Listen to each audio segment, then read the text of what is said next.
This is the electron microscope system with the EDAX system attached to it, built right in. EDAX allows us to look at chemical elements.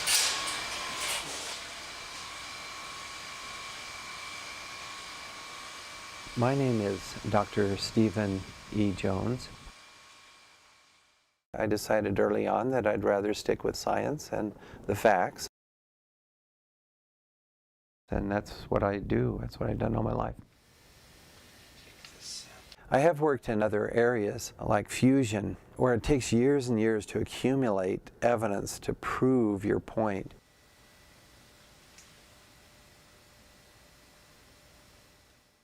When we say scientific proof, it's hard to come by in science, but I think we're very close to it.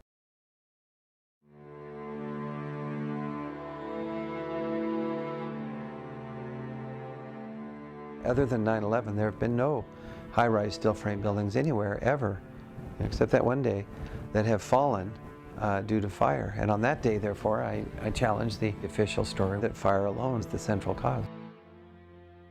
I appreciate it when people react and they say, well, you know, scientifically, how about somebody else's explanation for free fall speed? But if you just say you're a nutty heretic, you know, then I say, well, no, I'm not.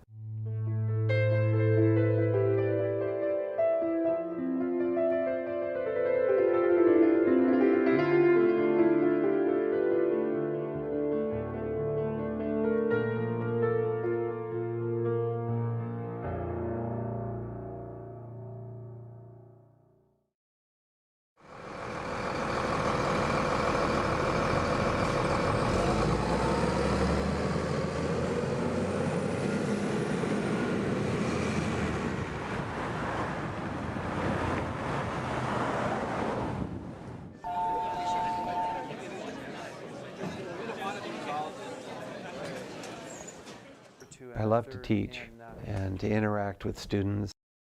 As you think about it, the forces up and down are equal, third law. Okay.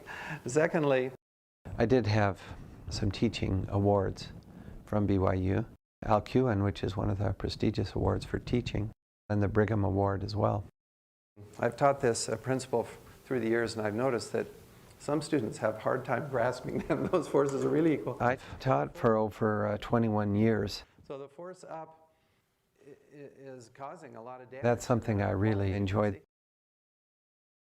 Here's what I see, Brett. What I see is that these powers that be use crises to get people to do things that ordinarily people wouldn't do, like 9/11. But was it real? Just, you know, Muslim terrorists, or is there more to it? My concern about 9/11 stems from scientific research. In fact, the evidence shows very strongly that there were explosives used in the way the buildings came down. That is the completeness of the destruction.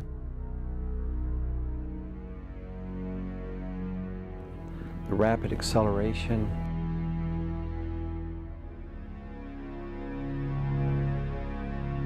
The symmetry.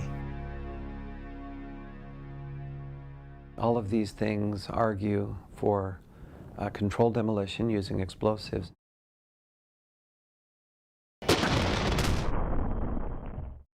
If you look at controlled demolition using explosives,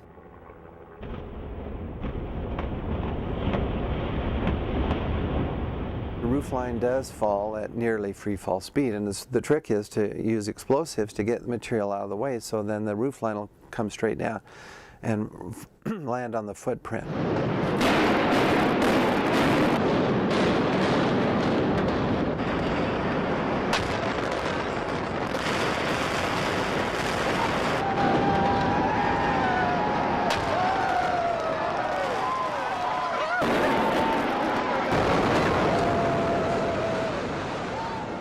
In spring of 2005, I attended a talk by a local speaker. She said, if you think those towers came down just because they were hit by jets, you have some major surprises ahead of you. And about half the audience started applauding, and I was, of the other half, kind of wondering what in the world she was talking about. I hadn't really given this much thought. But in the next day or two, I sat down at my computer and started searching, and I found there's quite a lot of research that had been done, in particular the collapse of World Trade Center 7, which until that time, spring of 2005, I had not even seen the collapse of World Trade Center 7. It's a building that was not even hit by a jet. Building 7 ablaze at the moment and apparently getting ready to collapse.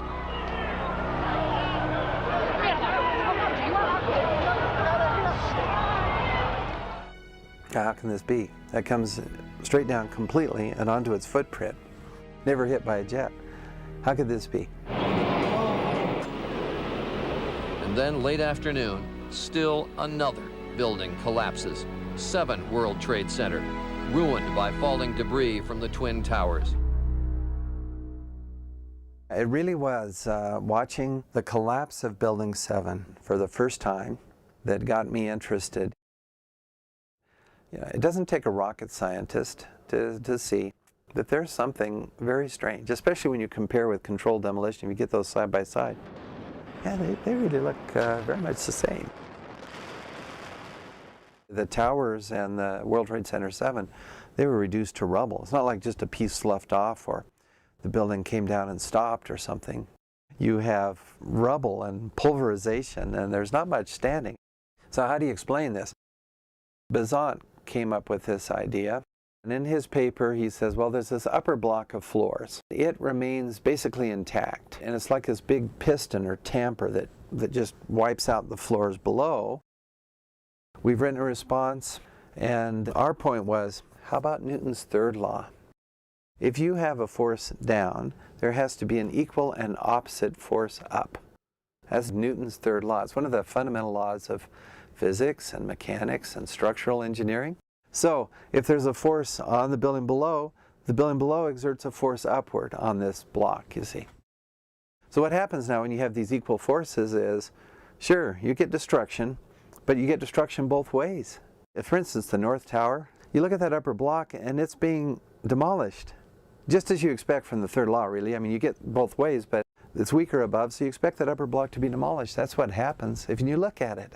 I mean, does anyone look at the data? I mean, do we just pull some idea out of the blue and say, well, this is how it happened? No. We say, no, I want to see data. I want you to explain to me how your explanation fits the data. And if it doesn't fit the data, I'm going to throw it out. I'm a scientist. That's what I do. Not because it's politically correct or incorrect. I don't care about that. Your explanation has to fit the data. That's what I like, data and correspondence with explanations. The next thing then that I started looking at was writing up a paper, summarizing these things, providing references, trying to then put this together in a coherent scientific study. And interesting that I had a Deseret News reporter contact me right away about the paper. A physics professor with a controversial September 11th conspiracy theory. Dr. Stephen Jones thinks explosives may have been set in the Trade Center towers, bringing them down. They're sticking with this one hypothesis. It's almost they have blinders on. It's got to be fires and damage. The researcher raised the hypothesis of explosives set in buildings and asked why World Trade Center 7 came down in just seconds, hours after the attacks. The reaction was generally negative locally, you know. Of course, on email I was called a kook, you know, that sort of thing. It's really quite remarkable, really. What they call me, all sorts of names. I probably, in polite company, I wouldn't repeat them. I want to read you a quote from the Deseret Morning News, a paper in Utah from you. I'm quoting now. It is quite plausible that explosives were pre-planted in all 3 buildings and set off after the 2 plane crashes, which were actually a diversion tactic. Muslims are probably not to blame for bringing down the World Trade Center buildings after all. That's, I would think, pretty offensive to a lot of people listening. Do you have any evidence for that? I mean, well, not to the Muslims, I might say. When I was on the Tucker Carlson show, shortly after my paper came out, they had me staring at a camera. I wasn't able, there's no monitor that I could watch, but the staff had asked me what I'd like to show, and I said, well, I want you to show the fall of Building 7. I would like to do a little experiment with you, Tucker, if I could. I sent out a video clip of the collapse of Building 7, because most people haven't actually seen that one, and that's the crux of the argument that I'm presenting. Well, sum up very quickly the argument for us. And I fully expected they would. They didn't say they wouldn't until the show. Now, I can't see what you're seeing, so we just see that? No, we just see the building. I kept talking about Building 7, and finally I asked, Mr. Carlson, are you going to show the collapse of Building 7? He said no. But I'm not going to let you off the hook. I really want to do this experiment with you to look at the collapse of Building 7. We don't have a lot of time for experiments, Professor, but if you could just give us one thing to hold on to. How you make these claims or appear to make these claims. Do you have any evidence that there were bombs in the building? Sure.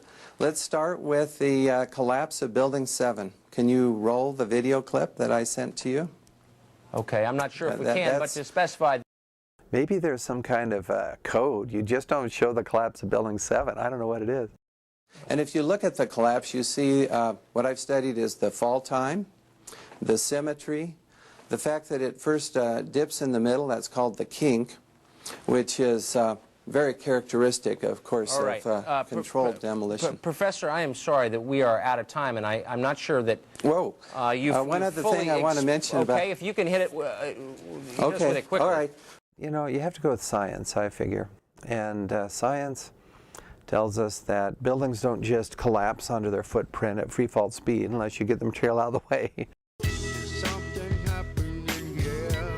I've been speaking with Dr. Stephen Jones, author of the scientific paper, Why Indeed Did the World Trade Center Buildings Collapse? This society is mesmerized by this myth, this official story of 9/11 being due to the Muslims. Everyone knows it. You can't challenge this myth. If you do, you're a conspiracy kook. Well, I'm sorry, good science cuts through all that nonsense. It doesn't care. When I analyze these samples of previously molten metal, it doesn't care whether I'm conservative or liberal, Republican, Democrat, Green. It doesn't care. It's just an experiment that's done its objective. To have people just say, I don't want to see the data. I don't want you to challenge the official story, which everyone knows, you know. That is just so contrary to science, to logic, to reason, to humanity. How do you respond to people that might say, this is just so far-fetched, it can't possibly be true? Well, see, again, that argument is very general, far-fetched. I mean, I'm giving solid, concrete evidence. This is state-of-the-art equipment here. You know, if you can give me an argument why, what, is the scanning electron microscope, is that far-fetched? No. Is EDS far-fetched? It's used worldwide, and no, it's not far-fetched. So what's far-fetched? You know what? Tell me, is this far-fetched to make comparisons between residues from thermite and residues found in the World Trade Center? No, that's just science.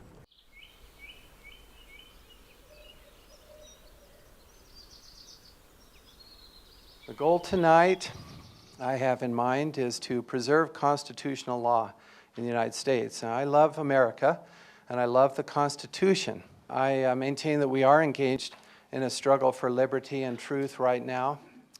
Someone, my exemplar actually said, the truth shall make you free. Right. So let's see if we can get some truth going, shall we? Here we go. Look at the size of these columns. Huge, interconnected. I had an email from a mechanical engineer who read my paper and agrees with me and sent me this photo of a stove. Anyway, when we burn, organic materials, we don't expect the stove to collapse. You know, it can stand. All right. Now, and she got a laugh too. And I thought she's made a good point there. And then she says, so far, I've not been called the dean's office or chair's office for covering this material. I cannot make that same statement. Okay, more. However, they were kind. They said I could go ahead with the investigation and please give academic seminars and write papers, and that's what we're doing tonight. It's okay. See, it's not that BYU's trying to shut me up, okay? I get that. That's not the case.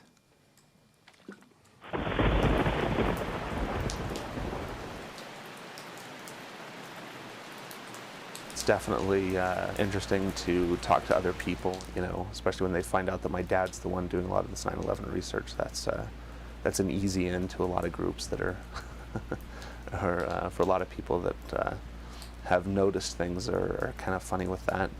And I guess my opinion, even from the beginning, is, of course, there are a lot of conspiracy theories that surround 9/11, but there are a number of things that are just plain obvious, too, about it. Even if there was enough energy from the fires burning to weaken the columns or whatever, you know, NIST said happened, the idea that it would happen in such a uniform way that it would fail all at the same time, all the way across the building, is a little bit silly. There's some discussion in the family about, you know, concern that he's doing something that will be dangerous for everyone, or even just dangerous to him. As far as something, you know, someone who was involved with this going after him, certainly could happen, but hasn't yet. There was one fellow, just very soon after my paper became available, that wrote to me with threats, actually. And he said that what's at stake here is more important than any one man's career. And I'm pretty sure he's referring to my career. He also said that the pain involved in taking my paper offline would be much less than the pain that would follow if my paper were published. He said that my research challenging the official story would endanger people. They use the term endangerment. There are three groups of people that can do great harm. Those that are intentional adversaries, people that want to destroy our country. There are groups that intentionally aid adversaries, which would be considered traitors. There is another group, however, that has good intention, may have good intentions, but may aid an adversary. He said, basically, I can't tell you too much, but the fact is these buildings did come down by fire, and if that became known, then terrorists would be emboldened to use fire methods on more buildings to bring them down. A classic example is one professor believed that a certain reaction would cause columns to fail, and so he was publishing combinations of chemicals that would do this. Now, when I started talking about thermite, he said, you must not talk about thermite. Again, this could endanger people because thermite could be used by terrorists. And I responded. He threatened me with a lawsuit. You know, you're way beyond what you should do. If you believe that that is really a successful way of attacking a building, you know, we shouldn't be giving people ideas of how to do that. That's not an appropriate behavior. And I said, well, you're going to find ways to easily purchase this stuff. Lots of information's out there. It's not secret at all. So it just, again, it made no sense. In the industry that I worked in, the nuclear weapon industry, by law, you can't talk about the details of that. If we revealed how we make nuclear weapons, then an adversary could maybe use that information to use it against us. The other reason is if we discussed the vulnerabilities, somebody may be able to find a way to defeat our system that we hadn't thought about. And either way, society can suffer. So we just need to be very, very careful that we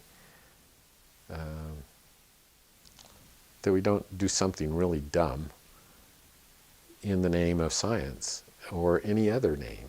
You know, we need to think about how we serve society, and our service to society is more important than what kind of name we make for ourselves, for example. How does it endanger people to say that explosives were the cause if explosives were not the cause, which was what he was arguing? So his logic just made no sense, but he used that very persuasively. Fire is the official story. That's the gist of it. And all the terrorists know that, and so if the official story is true, then the official story is what's endangering people, because they're saying that fire can result in collapse of building and loss of lives. Whereas my hypothesis is that fire can't do that. So anyway, he also then, after the threats didn't work, he offered some bribes, and he gave me 2 ideas for grants that he said he could almost promise would be funded by Homeland Security.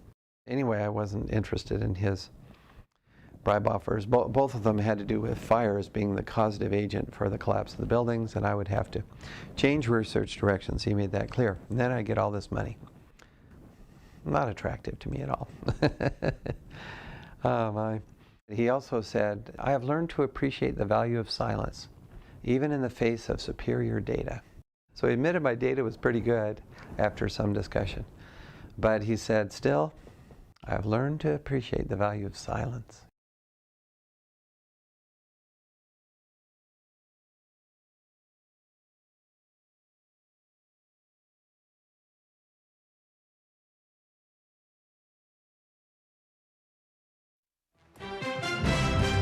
You're watching ABC 4 News at 5, close to home. Good evening, everyone. A BYU professor is under investigation by the university for his controversial and some say flat-out crazy theories about the attacks on the World Trade Center 5 years ago. Dr. Stephen Jones is on paid administrative leave for what BYU officials call increasingly inflammatory accusations. I was put on administrative leave, which indeed was painful. And a little bit surprising, I must say. So, I mean, there wasn't much said to me. Brian, why is BYU taking action against his statements? For a couple of reasons, Mark. First, what Jones has said, and second, what the university suspects he has not done with his research. We are concerned about the increasing number of accusatory and speculative comments being made by Dr. Jones regarding the collapse of the World Trade Center. And the second involves a concern that Dr. Jones' work on this topic has not been published in an appropriate scientific venue. Dr. Jones has been at the BYU Department of Physics for 21 years. His office is right around the corner here. He still has lab privileges. He's still getting paid, but for now at least, he can't teach.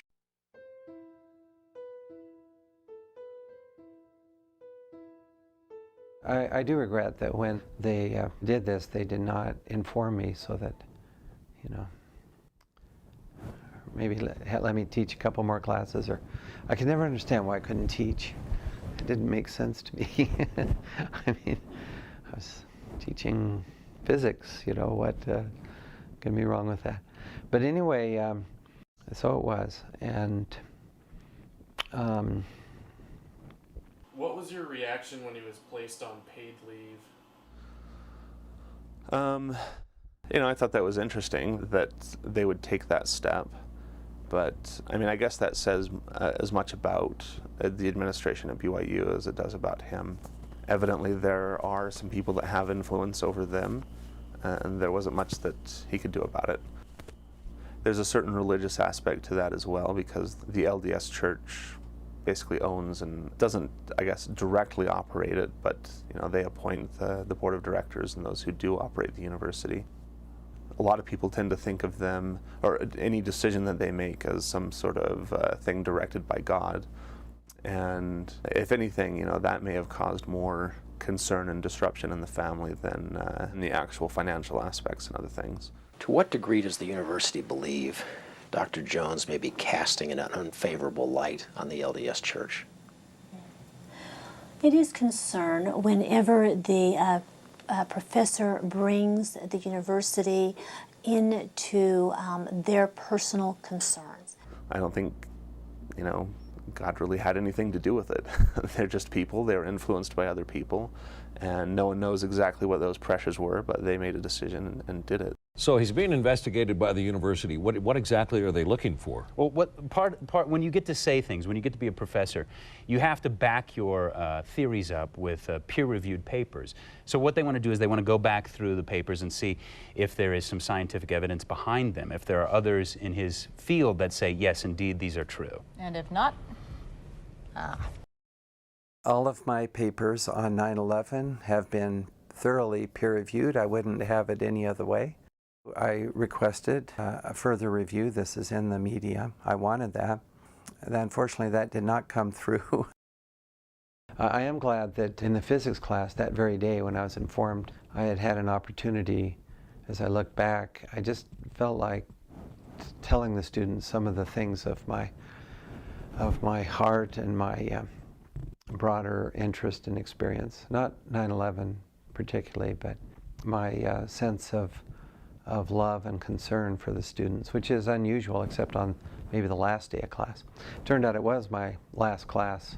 A Brigham Young University professor known for his theory about the 9/11 terror attacks is now leaving the school. The BYU professor suspended for his beliefs about the 9/11 attacks has announced his retirement. In a statement, Dr. Jones said, "I am electing to retire so that I can spend more time speaking and conducting research of my choosing.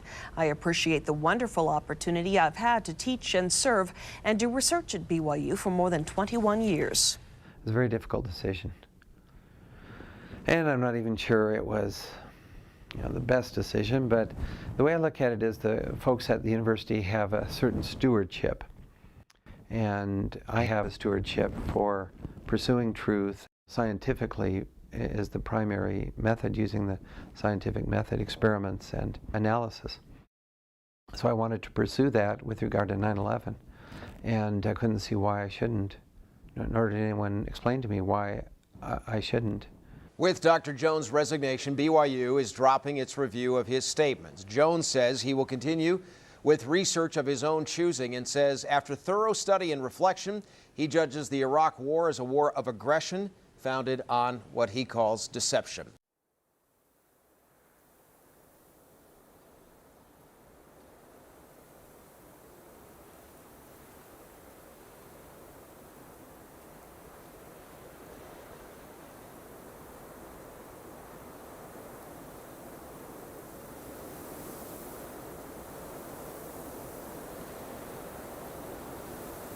When I was placed on administrative leave, of course that was very shocking, but I decided that I really wanted to get to the bottom of this, about what happened on 9/11.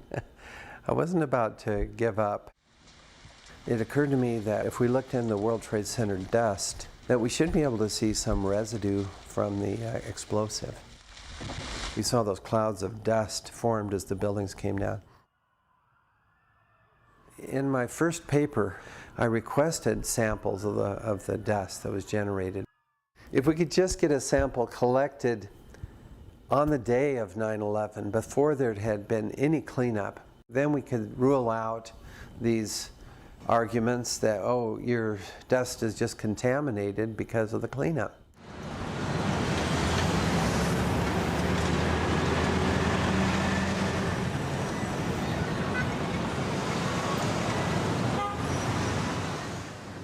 On the morning of September 11th, I was heading to the Brooklyn Bridge. I proceeded to start walking on the bridge towards Manhattan. I had a camera, so I just started taking a lot of pictures.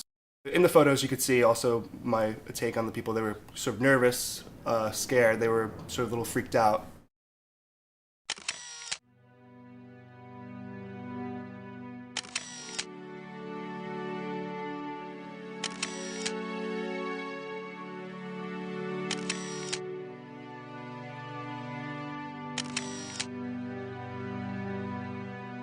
When I reached the middle of the bridge, I started to hear this rumbling beneath my feet, a lot of vibration. Then I noticed the second tower began to fall.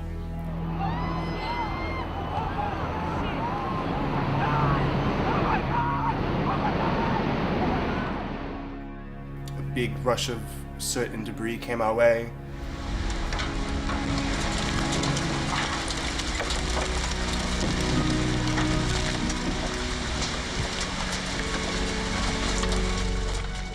After the film, the debris made a clearing, I began to finish walking towards Manhattan. And when I got to maybe this point, there's sort of people sort of running around the highway over here. This is where the gate where I just crossed, and I'm guessing I picked up the sample somewhere between the, of this angle, from that rail to the end of the rail, before the concrete starts. Everyone was sort of like hitting it and pushing it off and stuff like that. Towards the end, I just sort of grabbed just a handful and walked up north with it. Did you have any sort of feeling when you picked up the dust that, what made you do it? Everyone asks me that. I don't know. I mean, I've been answering like, for history. I mean, I didn't really have like a reason why I picked up the soot. I like to call it soot instead of dust. Yeah, I don't really have a, I just scooped it up and kept it.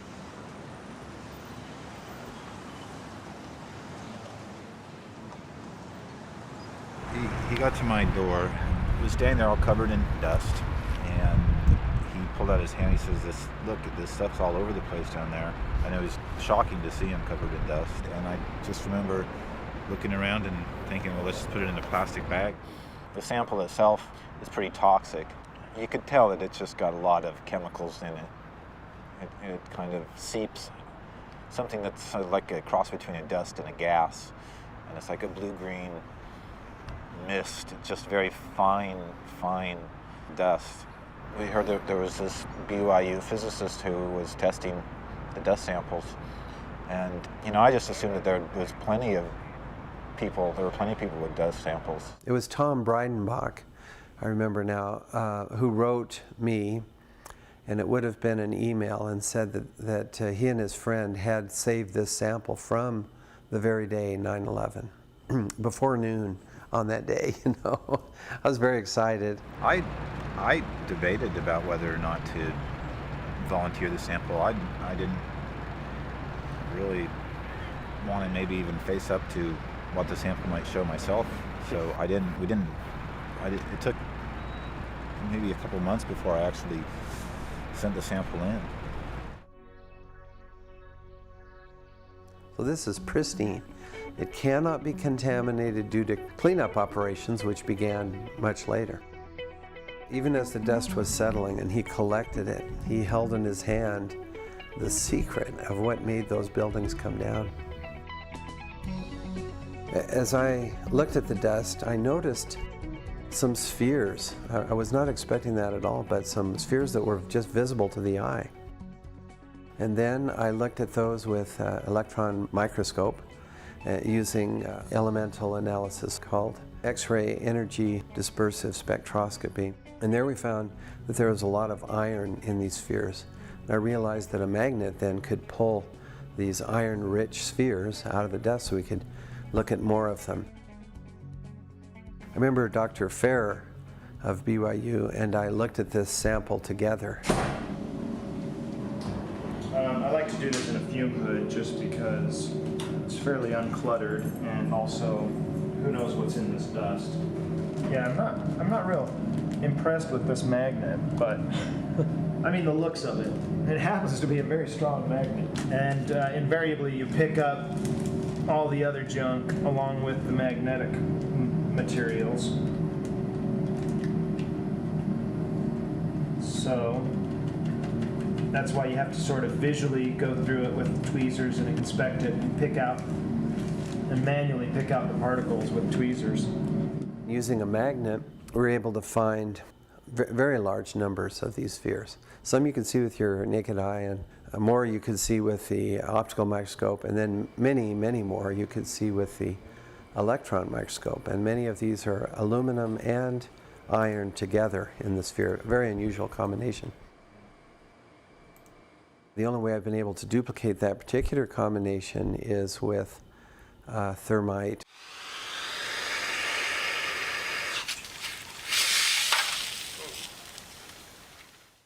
The essence of thermite is a reaction between aluminum metal and iron oxide, very finely ground. And when they react, you get aluminum oxide and iron, molten iron, but sometimes the aluminum oxide will get trapped with the iron. And of course, it's hot enough that these are molten, so as it sprays into the air, you get droplets, and these will contain iron, and aluminum will be caught in there too. And that's just what we see in these spheres, a lot of them, matching what we get from the thermitic reaction. And then we looked a little further at the dust, and I noticed there's also another type of particle in there, and this is what I call a red-gray chip. I started looking at the chips because they were distinctive, red on one side, gray on the other. Okay, so I'm looking mostly for the red chips, because the red chips we find to be most interesting as far as the chemistry and also in the calorimeter. It's sort of, you know, looking for a needle in a haystack almost, because there's so much dust. This is kind of hard because you're going through this thing. You can't really tell where your tweezers are. And that's about as big as we're going to get. So in terms of millimeters, the red chip is about it's close to a millimeter long, but it's maybe a 1/4 millimeter wide. The way that I first heard about this issue from Steve, I actually read his paper in 2005. Even after reading the paper, it took a few days to sort of absorb it and really let it sink in and get over some of the, what would you call it, the implications of what that paper was saying. Once I was able to get over those implications and sort of say, okay, forget the implications for now and just look at the science. And once I did that, I started saying, okay, there are a lot of questions that need to be addressed. And then I actually met Steve Jones on campus, and I told him, I said, look, if you would like a collaborator, or if you would like me to help with some work, I told him what my skills were. I told him the type of facilities that we had in the lab, and of course, him being at BYU, he would have full access to those facilities.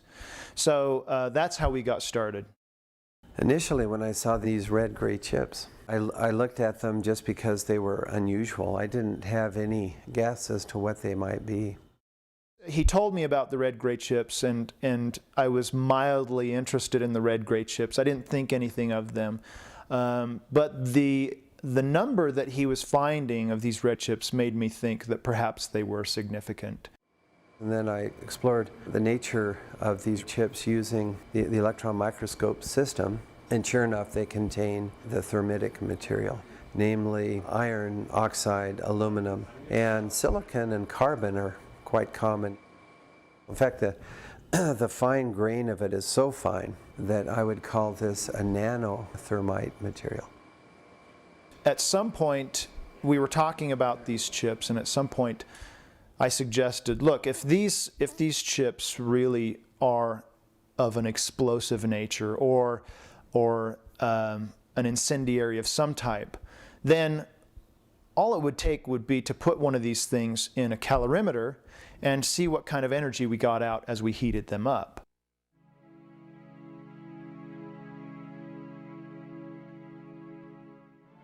I know they're energetic, so there's no question about that. I mean, the calorimeter's not going to lie to us. As my materials scientist friend said, they blow up. We found that the energy release is very rapid, so it gives you a very narrow spike in the machine. We compared our spike that we got with a spike from known nano-thermite, which is produced at a military laboratory. Their measured energy released with known nano-thermite was less than these red-gray chips. We captured the residue after the material had been heated. The red-gray chips, as we ignite them, produce spheres that have iron and aluminum, just like we see in the dust in abundance. So now we have an explanation, or at least a correspondence, from what we see in the dust after the reaction of the red chips and before. So, I mean, everything just click, click, click fit together. It's very exciting, really, from a scientific point of view. When you put all that data together, then you obviously can draw your own conclusions, but the conclusion that we drew, which I think is a very good one, is that these chips are energetic. I mean, these chips have something to do, I mean, they're like an incendiary. This pyrotechnic explosive material should not be in the World Trade Center dust, particularly in these large quantities. I mean, there are people in these buildings. What are these tons of explosives doing in there? Unless somebody really wanted those buildings to come down completely.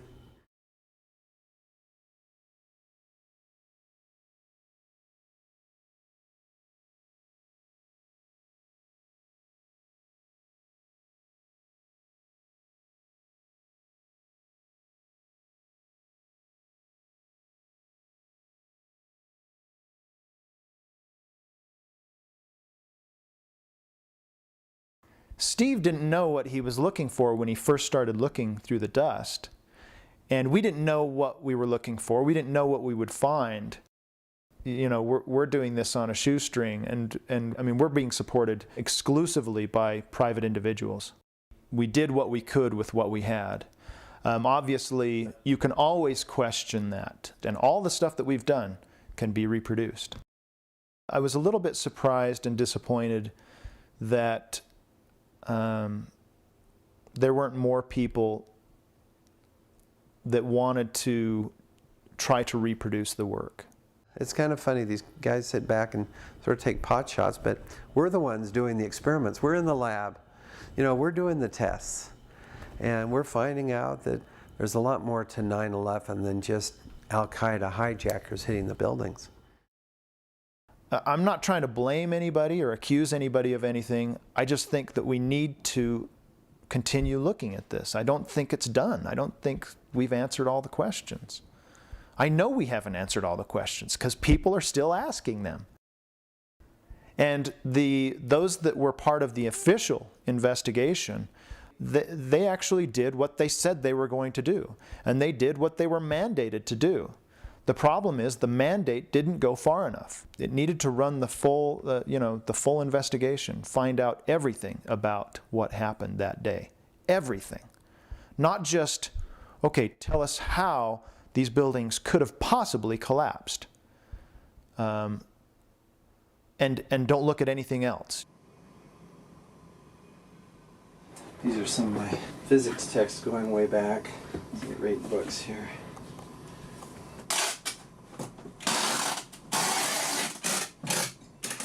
It was tough. Several years ago, I was a Republican. You know, count me, I'm a Republican. And shopping, yes, I shop, and you know, I don't do those things anymore. I'm not a Republican anymore. I just think we have to educate people and to say, wait a minute. And when there's a crisis announced or promulgated, let's look at the crisis, make sure it's real and not just promulgated, first of all. And second of all, let's look at the solution. And if we stand up together, I think we can say, well, we're not going to be frightened. Like the guy that threatened my career. I say, well, you know, I'm not going to let that faze me. I'm going to still pursue the truth.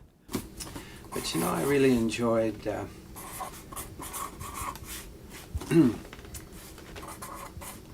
teaching here. Teaching the students has been great. The students are actually very supportive of research, even 9/11 research. I mean, a lot of them were getting interested. That may have been part of my problem.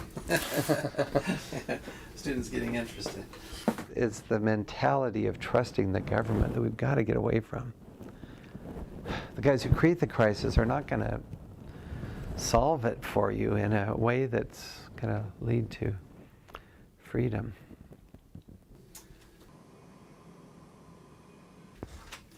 I guess that's enough on that.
That's what I like.